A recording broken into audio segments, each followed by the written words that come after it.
नहीं प्रभु, मैं वचनबद्ध हूँ प्रभु।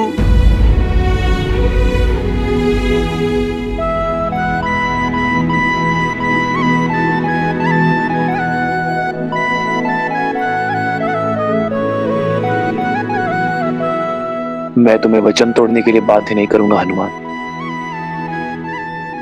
लगता है एक राम भक्त को दूसरे राम भक्त से अधिक मोह हो गया है, या कदाचित भक्त के मन में भी विद्रोह ने जन्म ले लिया। क्षमा कर दीजिए भगवान वाल्मीकि, अब मुझे आपका वचन तोड़ना होगा।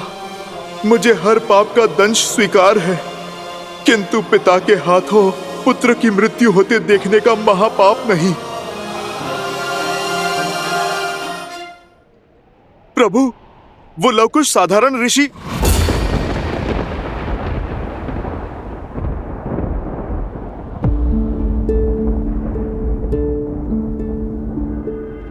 मैं सब समझ गया, अब और कुछ कहने की आवश्यकता नहीं है। वचन से बंधे हो इसलिए अब तक मौन थे, तो अब भी कुछ मत कहो हनुमान। इस संसार में वचन से बड़ा और कुछ नहीं। किंतु प्रभु, आपका जानना आवश्यक है। प्रभु, वो बालक यहाँ है, हम लौट आए।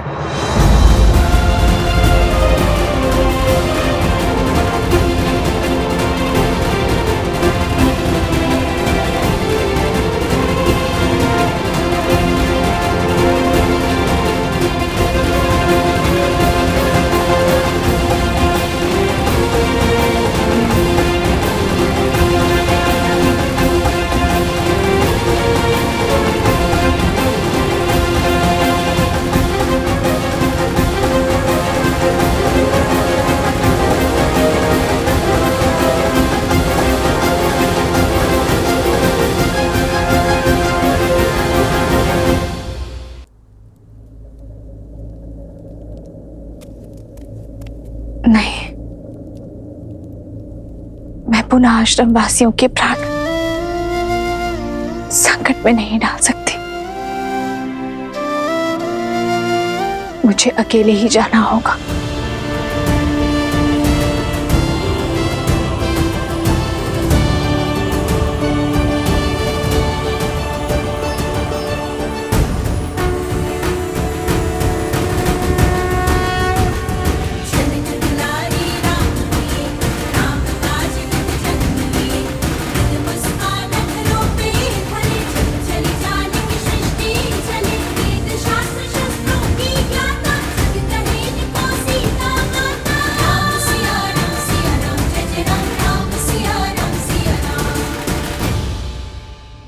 लवकुश, आपने अपनी माता को सत्य बताया? मुख से तो नहीं कहा, किंतु संकेत अवश्य दे दिया हनुमान जी। श्री राम और माता सीता के संबंध पर अटूट विश्वास रखती है हमारी माता, इसलिए श्री राम और माता सीता को मिलाने का प्रयास हमारा धर्म भी है और कर्तव्य भी। कारण चाहे जो हो, तुम्हें अपनी माता से सत्य नहीं छुपाना चाहिए था। जितना हमने अपनी माता के जीवन को समझा है, यदि उन्हें सत्य का भान होता तो कदाचित हमें युद्ध से रोक सकती थी, किंतु हमारा उद्देश्य समझकर, हमारा लक्ष्य जानकर वे हमारा साथ ही देती। तन और मन दोनों से आपसे युद्ध करने के लिए सत्य है श्री राम।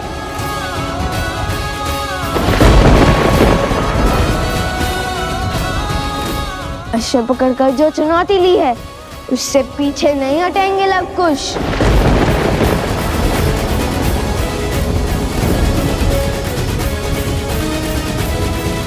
जैसी तुम्हारी इच्छा।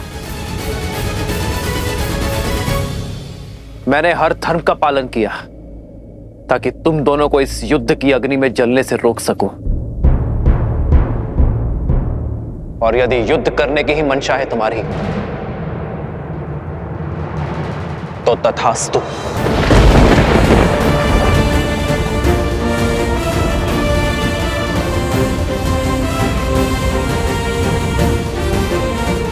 माता, कहाँ हैं आप? पुत्र और पिता दोनों एक दूसरे पर शस्त्र तानने को तत्पर हैं।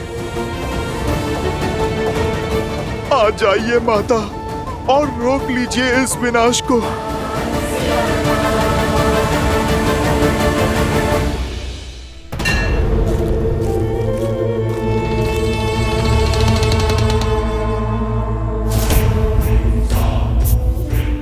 आओ सीता आओ, चली आओ अपनी मृत्यु के पीछे।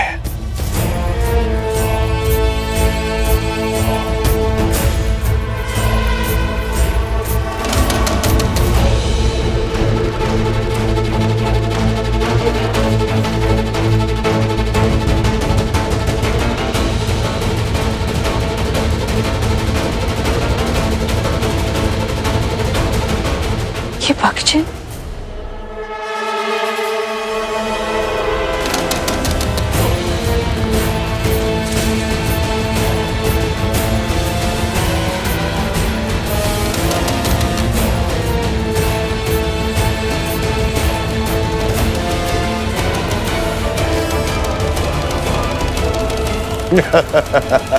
अद्भुत! शक्ति को युक्ति से काटा है तुमने शूर्पणखा। क्या योजना बनाई है सीता को राम और लव कुश के युद्ध से दूर ले जाने की। सीता का आश्रम में वास इस युद्ध में बाधा डाल सकता था और अब हम हार का भार नहीं उठा सकते हैं भैया। अब जब राम लवकुश पर अस्त्र चलाएगा और जब लवकुश उसके वार का प्रतिकार देंगे और तब उस क्षण का साक्षी समस्त त्रिलोक बनेगा और ऐसे में ये बात सीता तक ना पहुंचे, ये तो असंभव है। इसलिए सीता को इस युद्ध और युद्ध भूमि से दूर ले जाना अति आवश्यक था भैया। और वचन से बंधा वो हनुमान चाह कर भी अपना मुख नहीं खोल पाएगा और चुपचाप इस विनाश का स्वांग देखता रहेगा। उत्तम शूर्पणखा, उत्तम।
सीता से मेरी शत्रुता बहुत वर्षों पुरानी है। बहुत गहरे घाव दिए हैं उसने मुझे।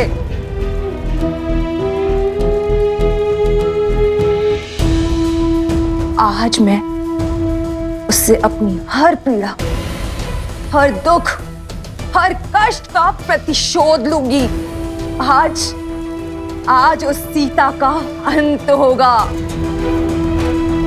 एक साधारण सी स्त्री होकर भी मेरी माया को हराया उसने। मेरे तिरस्कार का कारण बनी वो। मेरे कुल को लील गई और मेरे भ्राता को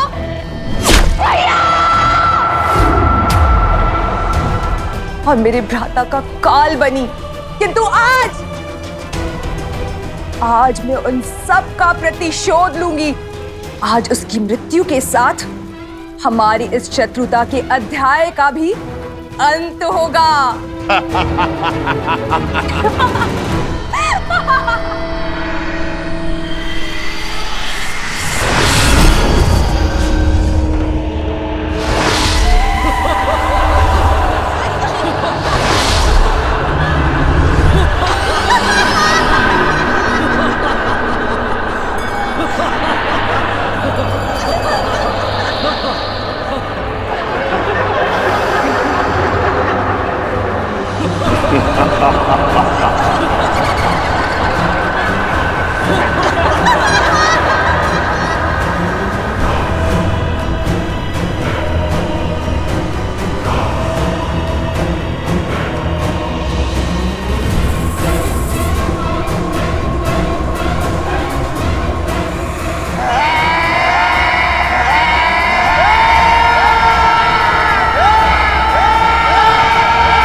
श्री राम।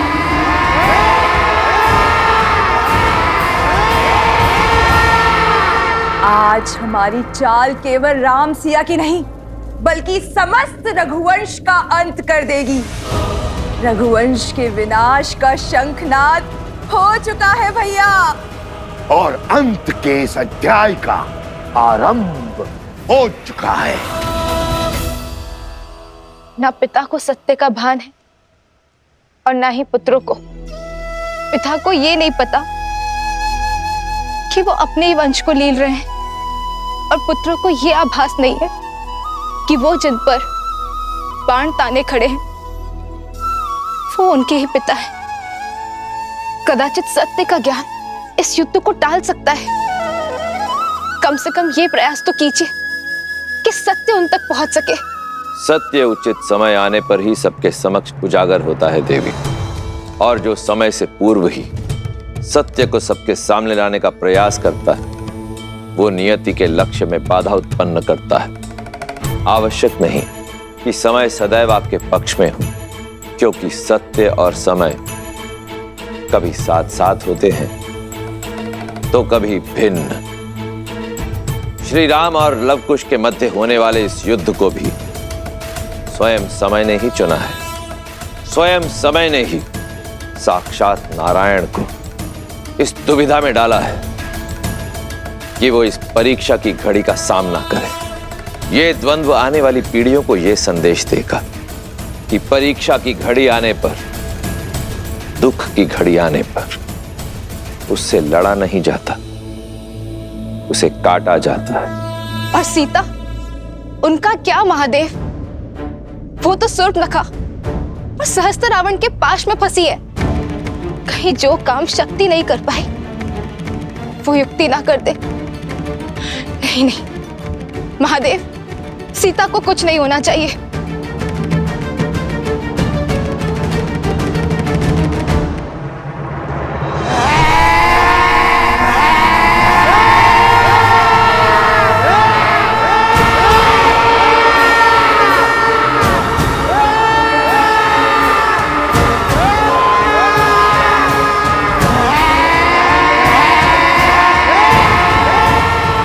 अरे, अभी से भयभीत हो गई तुम सीता।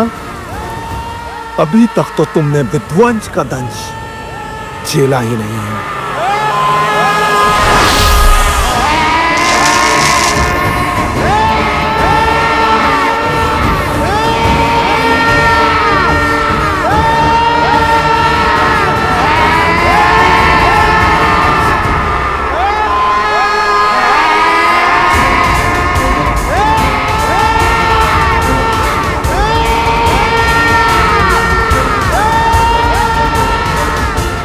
मार डालो बानासुर, अंत कर दो इस सीता का। इसके साथ ही रामायण की गाथा और उसकी संपूर्णता की कथा का अंत हो जाएगा भैया।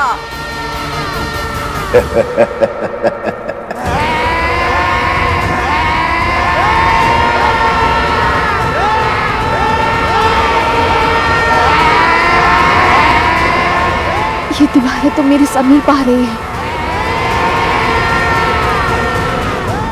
हे गौरी माँ, मुझे अपनी शरण दे, मेरी सहायता कीजिए गौरी माँ।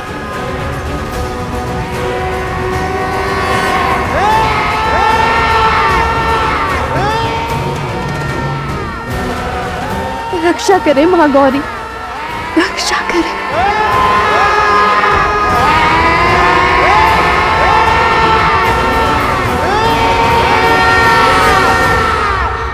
महादेव, महादेव, अब मेरी पुकार हो रही है।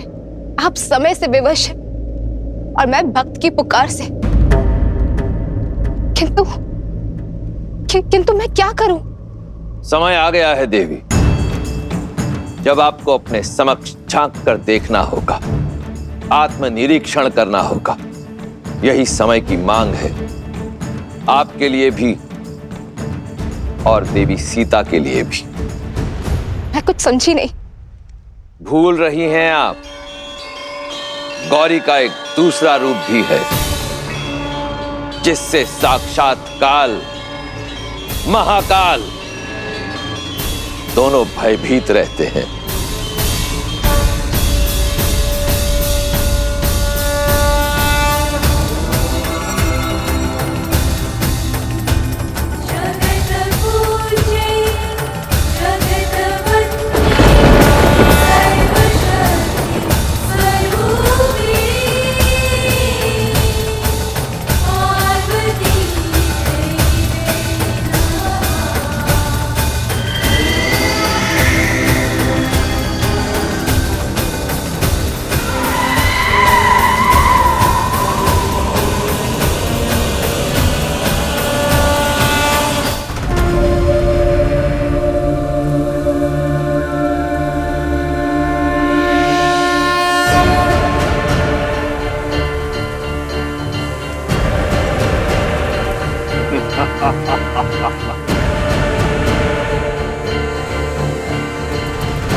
हाँ संभव, ये नहीं हो सकता, ये नहीं हो सकता।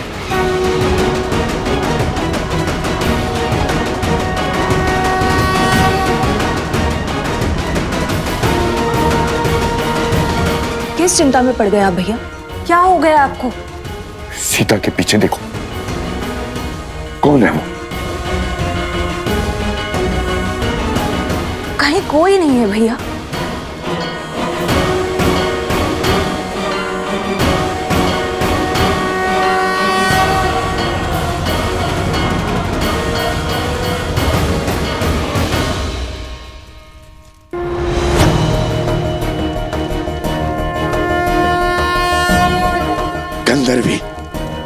गंधर्वी चंचलाक्षी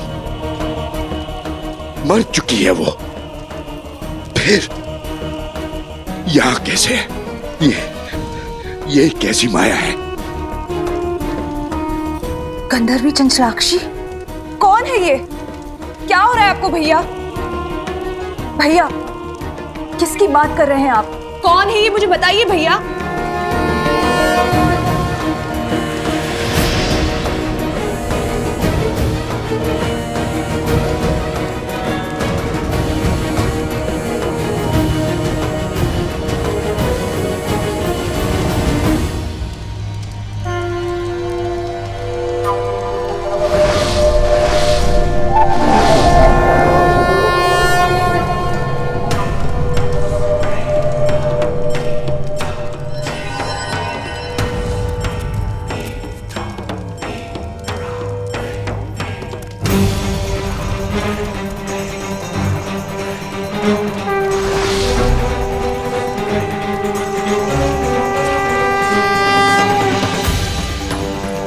असंभव,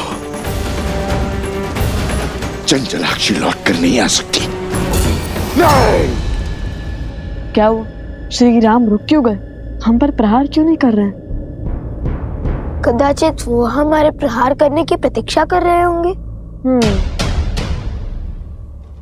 तो चलिए भैया, माता का नाम लेकर भौमास्त्र से युद्ध आरंभ करते हैं। भूमि देवी की शक्ति हमारे साथ होगी। सच और सोच का द्वंद अनोखा, राम विरुद्ध है राम के नंदन, मोड़ अनोखा आया है कैसा, युद्ध न जाए पिता चाहे रघुकुल का मान, सूत चाहे सीता सम्मान। ये क्या कर बैठे लवकुश? भौमास्त्र की काट तो ब्रह्मशिरा अस्त्र है, और यदि प्रभु ने ब्रह्मशिरा का आवाहन किया तो लवकुश का ही नहीं, बहुत से जीवों का संहार होगा।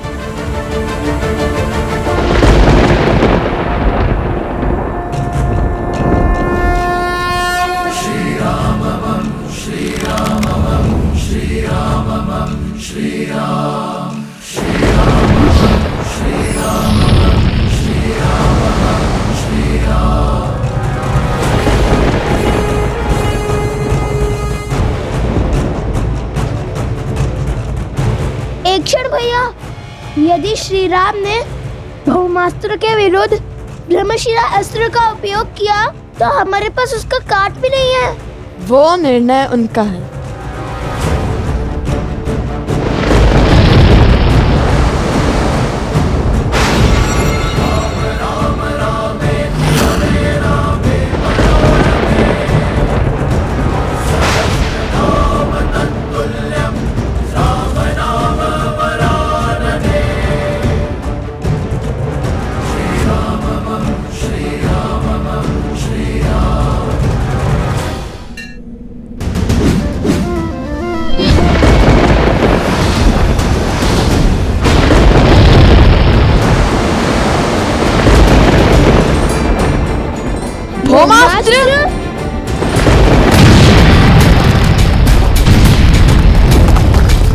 श्री रामचंद्र कृपालु भजु मन, हरण भव भय दारुण।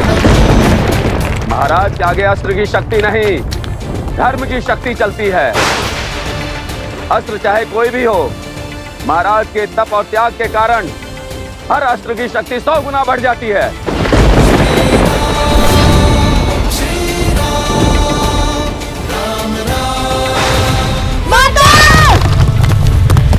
लवकुश!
कुछ कीजिए भैया, अन्यथा हमारा एकमात्र सेवक भी स्वाहा हो जाएगा।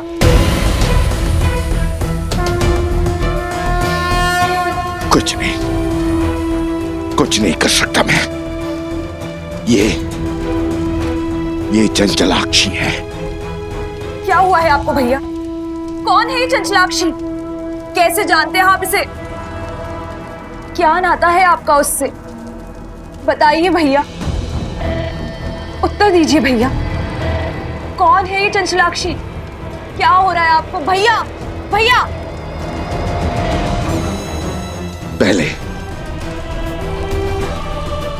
पहले बानासुर को बचाना होगा। यदि सीता को मेरा सत्य पता चला तो वो मेरी मृत्यु का भेद भी जान जाएगी।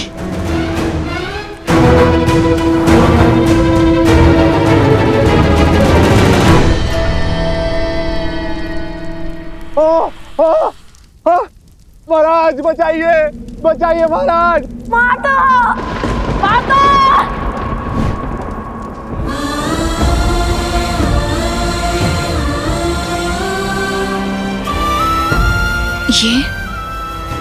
ये सब माता। लवकुश, लवकुश, लवकुश, कहाँ हो तुम? कहाँ है लवकुश? लवकुश!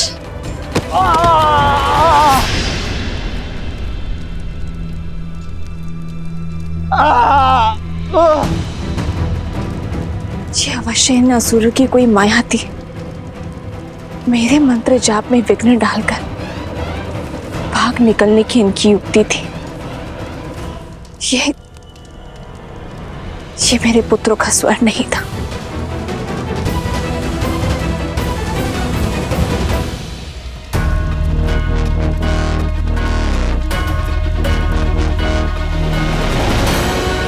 रुक जाओ दुष्ट!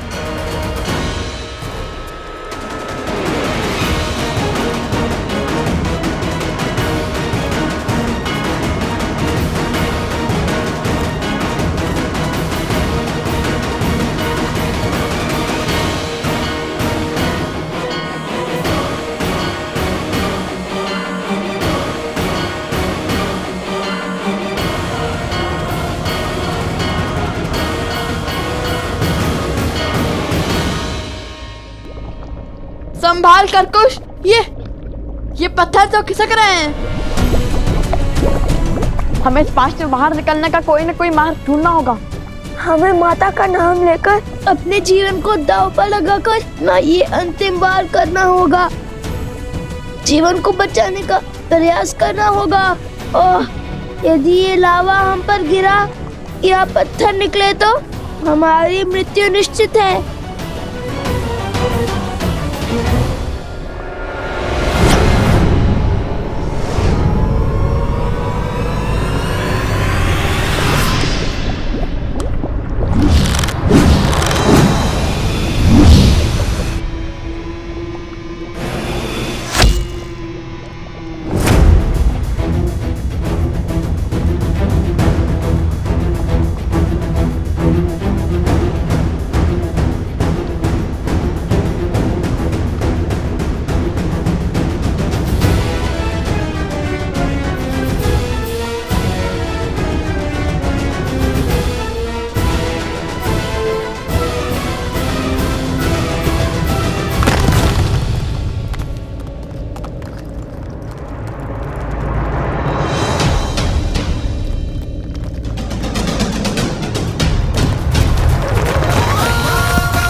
अद्भुत! मैं जानता था तुम दोनों अवश्य लौटोगे। तो बताओ, मृत्यु के इतना समीप जाने के बाद क्या इच्छा है तुम्हारी? क्या आप भी मुझसे युद्ध करोगे? क्या समर्पण करोगे? बालकों, मान जाओ प्रभु की बात। स्वीकार कर लो प्रभु का ये अवसर, स्वीकार कर लो। जब श्री राम और राजानुज लक्ष्मण को ऐरावत उठाकर ले गया था, जब आपको कोई मार्ग नहीं सूझ रहा था, तब क्या आपने पीछे हटने का विचार किया था? जब मेघनाथ ने लक्ष्मण जी को घायल किया था, तब आपने पीछे हटने का सोचा था?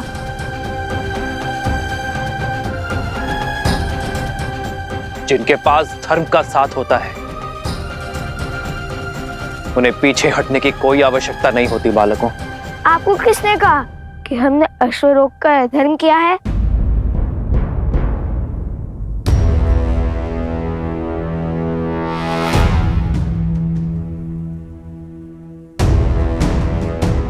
ये अश्वमेध का अश्व है, जो धर्मात्मा महाराज कौशल नरेश अयोध्यापति श्री राम की संपत्ति है। और मर्यादा और धर्म की गति का प्रतीक है। जिसने भी इसे रोकने का साहस किया और अयोध्या की चतुरांगिनी सेना से युद्ध को आमंत्रण करेगा। हमने तो केवल ये चुनौती स्वीकारी है।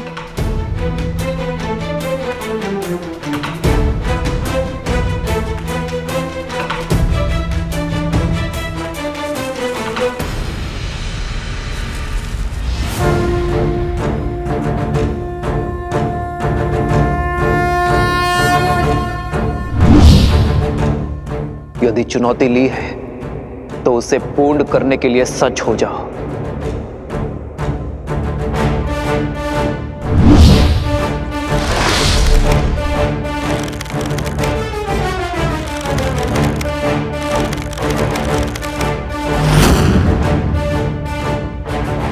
सावधान!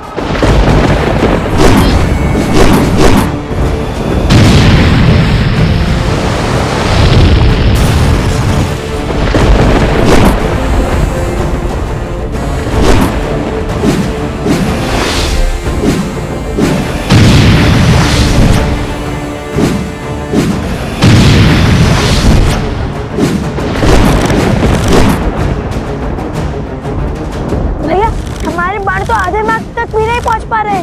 प्रयास करते रहो कुश।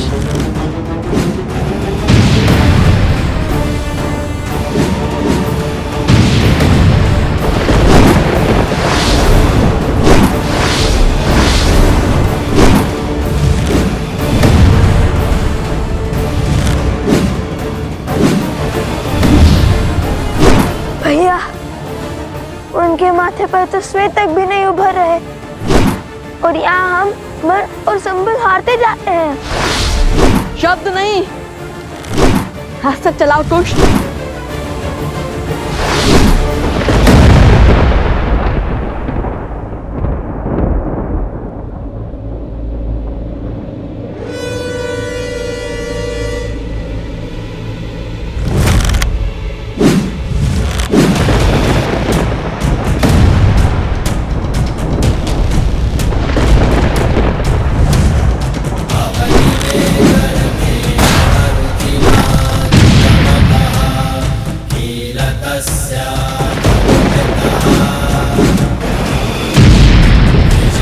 किशोर अवस्था में ये बालक श्री राम के सामने खड़े हैं। उन श्री राम के सामने जिनके आगे रावण और बाली जैसे महाबली नहीं टिक पाए।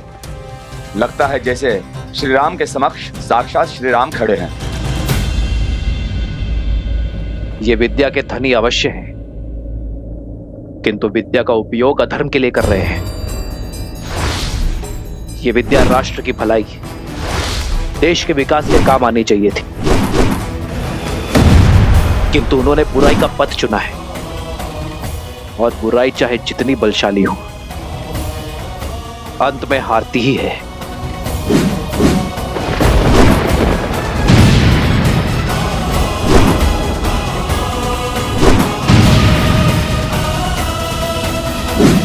यह युद्ध आज समाप्त होकर ही रहेगा। या तो ये बालक आज अपना हट त्यागेंगे या फिर प्राण। रघुकुल रीत सदा चली आई, प्राण जाए पर वचन न जाई।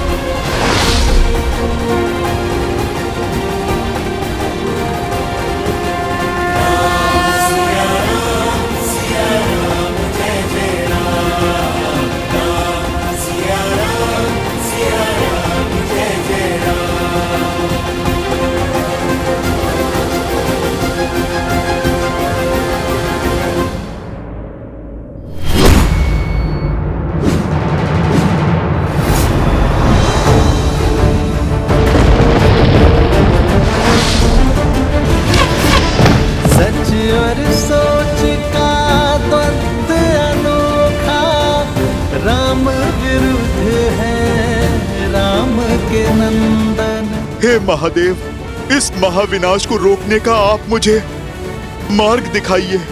मेरे प्रभु और उनके वंशजों को इस अनर्थ से बचाइए महादेव।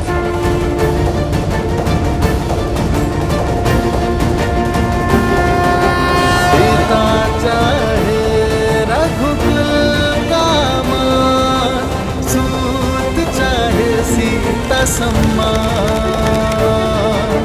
भावों का ये है विचित्र संग्राम, देव जगत क्या होगा परिणाम।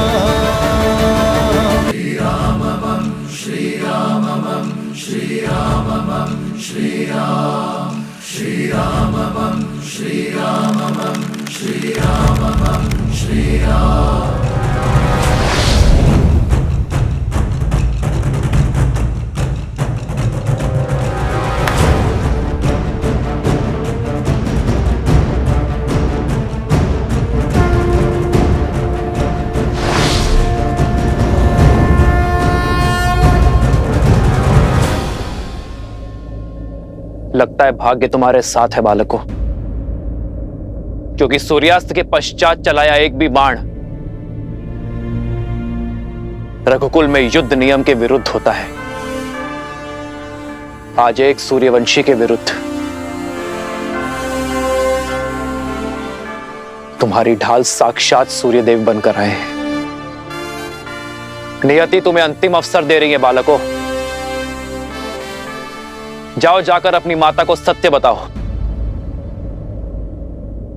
यदि कल सूर्योदय होने पर तुम दोनों के हाथों में धनुष दिखे तो उसी क्षण हट और हटी दोनों का अंत कर दूंगा।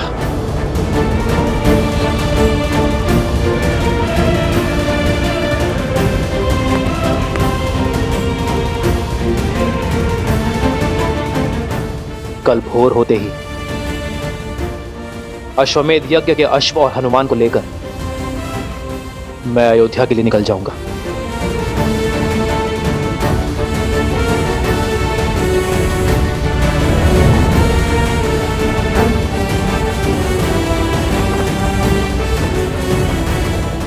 जाओ और जाकर हर भूल के लिए अपनी माता से क्षमा मांगो।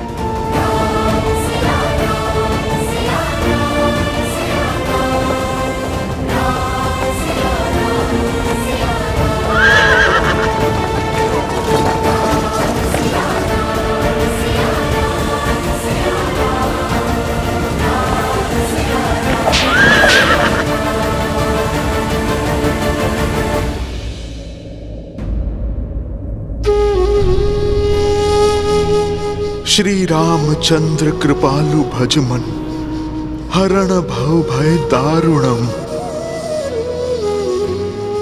कृपा और दया के सागर है मेरे प्रभु श्री राम। यही उनकी महानता है। वो हर एक पापी को अंतिम अवसर देते हैं। उन्होंने रावण तक को दिया था, फिर आप दोनों तो उनके परम भक्त हैं। अपनी भूल सुधारिए। जाओ लवकुश, ये मेरी आपसे विनती है, अपनी माता को सब कुछ सच बता दो। फिर जो माता कहे आप वो ही करना। समझने का प्रयास करो बालकों। आज जो बाण रुक गए वो जलंधर अवश्य चलेंगे, और वो प्रहार रघुकुल के मस्तक पर सबसे बड़ा कलंक होगा। जाओ, आप अपनी माता से बात करो। यदि बता नहीं सकते तो उन्हें यहां पर ले आओ। हर समस्या का समाधान स्वयं हो जाएगा बालकों।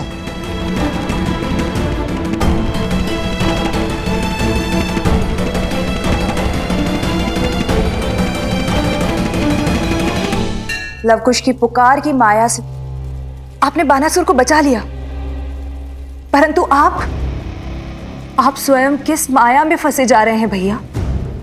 क्या नाता है आपका इस गंधर्वी चंचलाक्षी से? और सीता के पीछे आपको वो क्यों दिखाई दे रही है? मुझे तो कुछ नहीं दिखाई दे रहा है। ये घटना संकेत है शुभनखा, उस श्राप का। कहीं वो सीता उस श्राप को पूर्ण करने का माध्यम तो नहीं? जो श्राप मुझे गंधर्वी चंचलाक्षी ने दिया था। पहेलियां मत बुझाइए भैया, मुझे स्पष्ट रूप से बताइए कि किस श्राप की बात कर रहे हैं आप। मैंने अनेक वर्षों तक ब्रह्मदेव का तप करके उनसे अजर अमर होने का वरदान प्राप्त किया था। यह आशीष पाया था कि मुझे केवल स्त्री ही मार सकती है। मैं समझ गया था कि इस वर में अवश्य कोई छल छुपा हुआ है, इसलिए मैंने एक और वरदान मांग लिया कि मेरे सहस्त्र शिशु में सहस्त्र गुना कूटनीति और चालाकी भरी होगी। उसके बाद मैंने कई राज्यों पर अपना आधिपत्य स्थापित किया, परंतु मैं दशानंद रावण की तरह दिग्विजय नहीं बनना चाहता था। मुझे बहुत अधिक की नहीं, केवल थोड़े की ही अभिलाषा थी। तो मैंने अपने अधीन भी कुछ ही राज्य किए।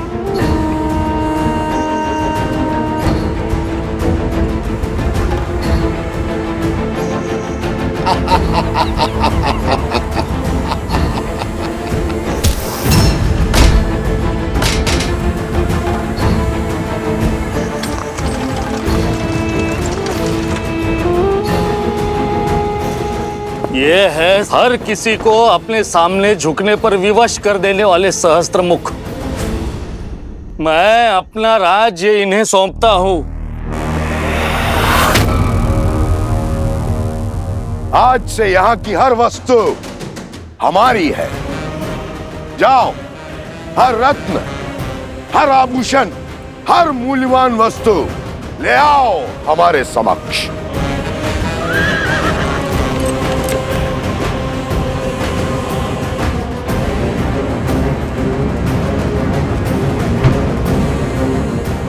चलो सारथी।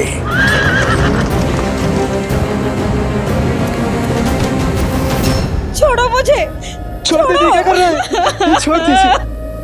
हर अनमोल वस्तु लेकर मैं उस राज्य से निकल ही रहा था कि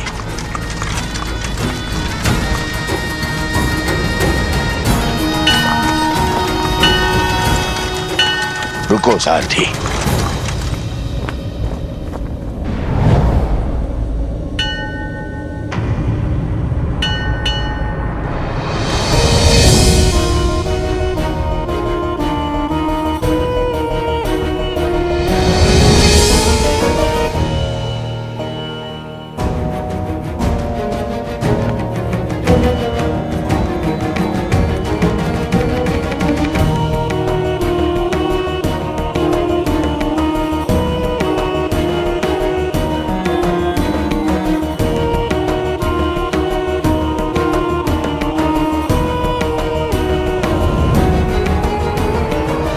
अद्भुत, अनुपम, ये तो संसार का वो धन है, वो ऐश्वर्य है जिसे मेरे पास होना ही चाहिए।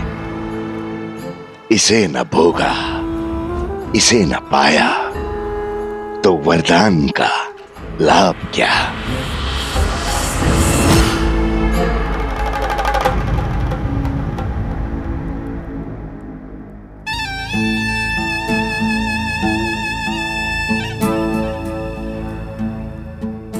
तप के लिए बहुत अनुचित स्थान चुना है सुंदरी। तुम्हारा तप और पूजा सफल हुई, अब कोई आवश्यकता नहीं। अब इस लक्ष्मी या किसी और देवी देवता की पूजा की। अब तुम मेरी हो। अब और लक्ष्मी और वैभव की आवश्यकता कहां। तुम्हें संसार का हर सुख दूंगा मैं, हर मनोकामना पूर्ण करूंगा।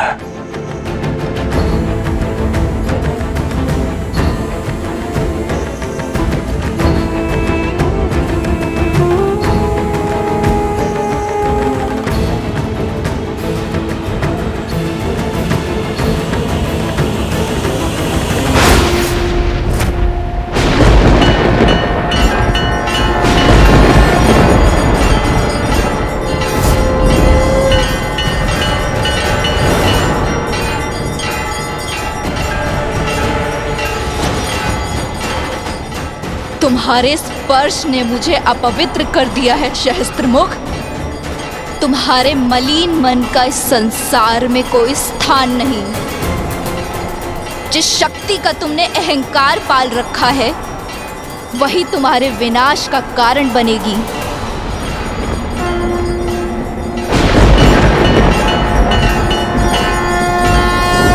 विनाश और मेरा ब्रह्मा का वरदान प्राप्त है मुझे। कौन मारेगा मुझे?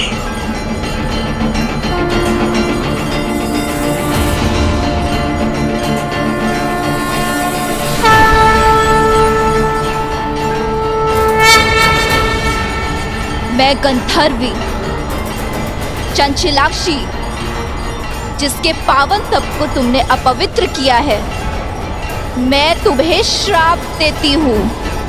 यदि मेरे माँ के प्रति भक्ति सच्ची है तो मुझे हर पुण्य मिल जाएगा, और जिस माँ लक्ष्मी की पूजा में तुमने विघ्न डाला है, एक दिन उन्हीं का रूप तुम्हारा अंत करेगा सहस्त्रमुख। उन्हीं के स्वरूप से तुम्हारा सर्वनाश होगा।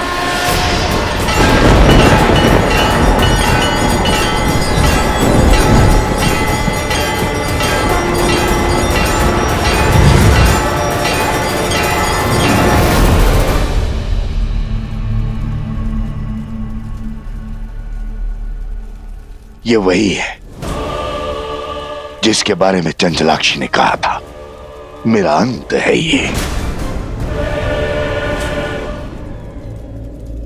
संसार को भ्रम के जाल में फंसाने वाले मेरे भैया आज स्वयं एक भ्रम से भयभीत हो रहे। शांत हो जाइए भैया, ये वो नहीं है जो। ये वही है, ये वही है, और भय भ्रम से नहीं श्राप से है मुझे। उसने कहा था कि लक्ष्मी धरती पे जन्म लेगी, और फिर वो लक्ष्मी में समा गई थी। कहीं संसार का संदेह सत्य तो नहीं? कहीं सीता लक्ष्मी का रूप तो नहीं?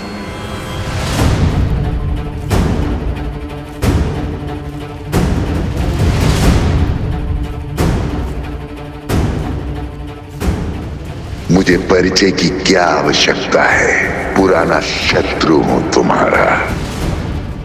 मेरा पुराना शत्रु कौन हो सकता है वो जो पुनः लौट कर आया है?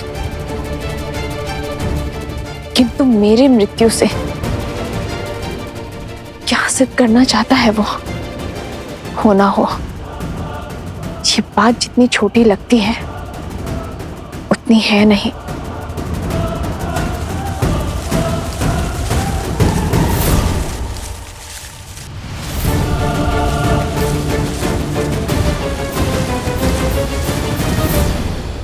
रावण के कानों में भी यही बात पड़ी थी ना। सबने कहा था ना कि राम विष्णु है, नर रूप में नारायण है, कहीं लक्ष्मी स्वरूपा सीता मेरे अंत का कारण तो नहीं। कदाचित तभी न रावण राम का वध कर पाया और न ही सीता का स्पर्श। भैया, बल के पर्याय सहस्त्रमुख रावण हैं आप। यदि आप निर्बल हो जाएंगे तो हमारे कुल की शक्ति कौन बनेगा?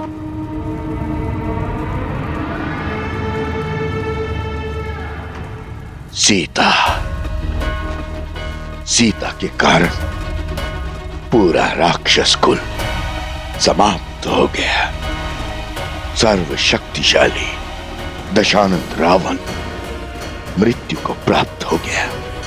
मैं प्रहार की कोई परीक्षा नहीं दूंगा। मैं लक्ष्मी के समक्ष नहीं जाऊंगा। नारायण, श्री लक्ष्मी, विष्णु, ये सब ढोंग है भैया। अरे जीवन भर वन में भटकने वाले देवता नहीं अभागे होते हैं। अभागे। जो बात संसार नहीं समझा वो आपको समझनी होगी भैया। मानना होगा कि वो सीता एक साधारण सी स्त्री है। आप स्वयं सोचिए भैया, क्या ईश्वर के अवतार को भी क्या इतनी सारी परीक्षाएं देनी पड़ती हैं? इतने दुखों को भोगना पड़ता है, इतना असहाय होना पड़ता है, विजोग का विष पीना पड़ता है। वो नारायण जो अपने बल से संसार को बदल दे, अपने सुदर्शन से हर पाप का संहार कर दे, क्या उसे 14 वर्ष का वनवास भुगतने की आवश्यकता है? राजपाट, सुख शांति, वैकुंठ छोड़कर दर दर भटकने की आवश्यकता है भैया?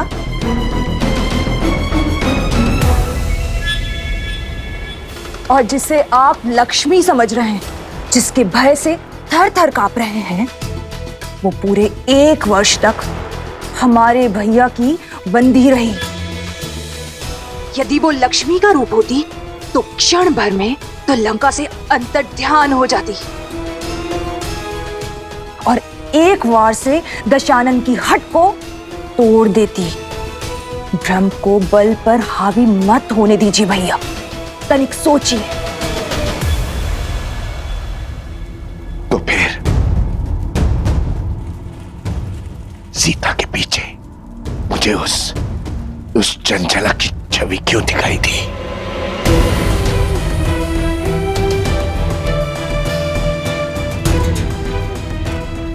जब मन में संदेह होता है तो भूतकाल आंखों के सामने स्वरूप लेता है।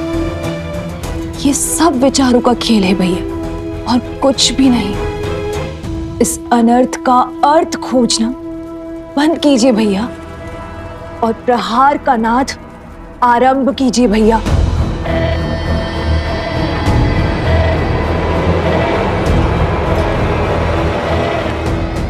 यदि विश्वास हो गया हो तो आगे बढ़े।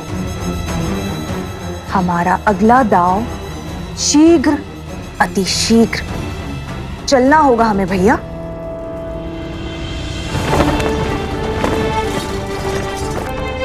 श्री राम,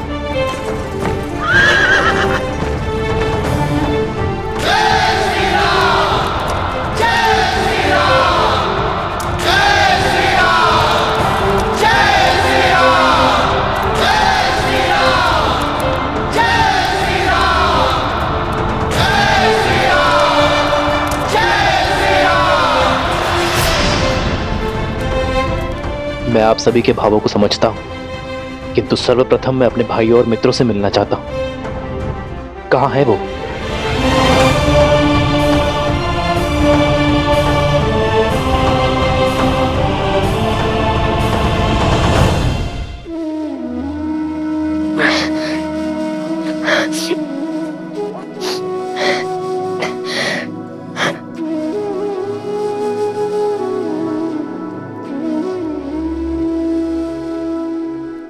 यदि कल सूर्योदय होने पर तुम दोनों के हाथों में धनुष दिखे तो उसी क्षण हट और हटी दोनों का अंत कर दूंगा।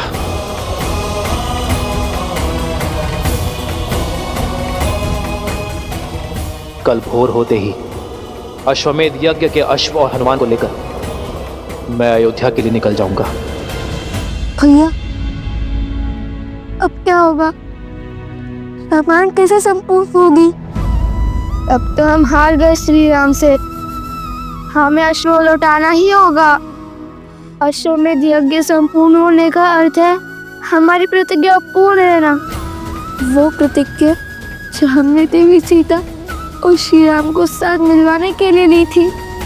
यदि सिया राम ही साथ नहीं आएंगे तो राम राज्य कैसे आएगा?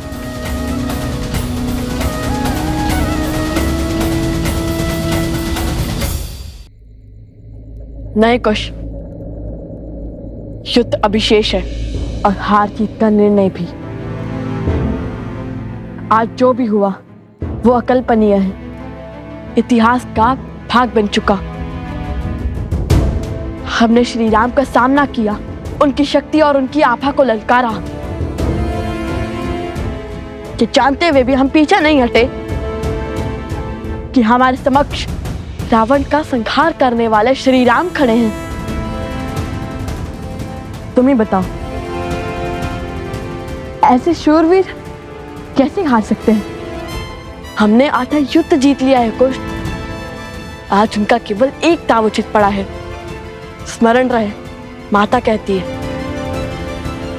धैर्यम सर्वत्र साधनम। भाग्य भी साथ साधने वालों का साथ देता है। कल हम पुनः श्री राम के समक्ष जाकर उनका सामना करेंगे।